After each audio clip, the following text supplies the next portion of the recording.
The sunlight filtering through the dusty blinds of my studio was a harsh reminder of another day spent in creative stagnation.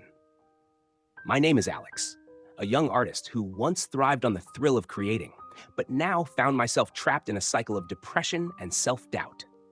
My canvases, once vibrant and alive, stood abandoned in the corners, mocking me with their blank stares. It wasn't always like this. There was a time when my art flowed effortlessly, when I could lose myself for hours in the joy of painting. But gradually, the colors faded from my world. The pressures of trying to make a living as an artist, combined with a relentless inner critic, wore me down. Each failed attempt to capture the visions in my mind deepened my despair. I felt like I was sinking into an abyss, unable to climb out. My friends noticed the change before I did.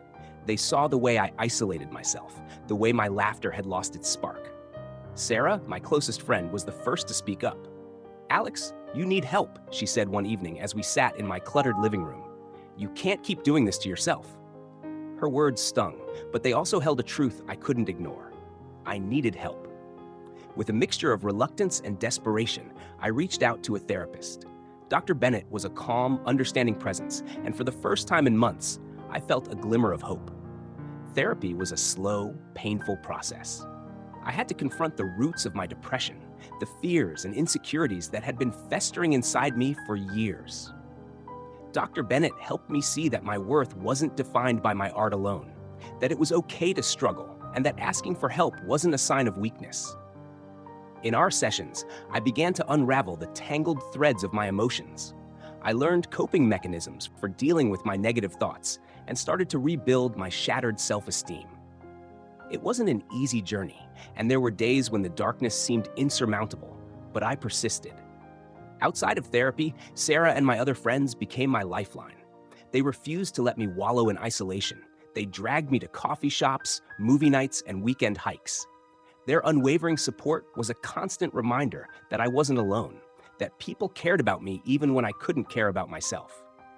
Slowly, ever so slowly, I started to rediscover my passion for art. It began with small, tentative steps.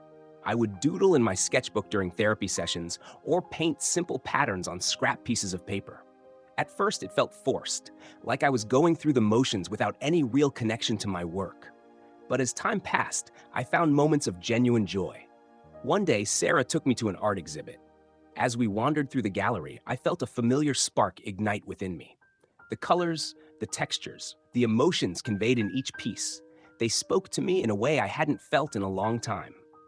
I realized that I missed creating, not for the approval of others, but for myself. That evening, I returned to my studio with a renewed sense of purpose. I stood before a blank canvas, my heart pounding with a mixture of fear and excitement. Taking a deep breath, I picked up a brush and began to paint. The strokes were hesitant at first, but as I lost myself in the process, they grew bolder, more confident. Over the following weeks, my studio came alive with color once more. I experimented with new techniques, pushed myself out of my comfort zone, and allowed myself to make mistakes.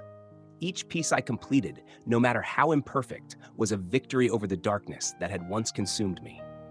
Through therapy, the support of my friends, and my renewed passion for art, I found a way to climb out of the abyss. I learned that recovery isn't a linear path. There are setbacks and struggles, but also moments of profound beauty and growth. My journey is far from over, and there are still days when the shadows threaten to return.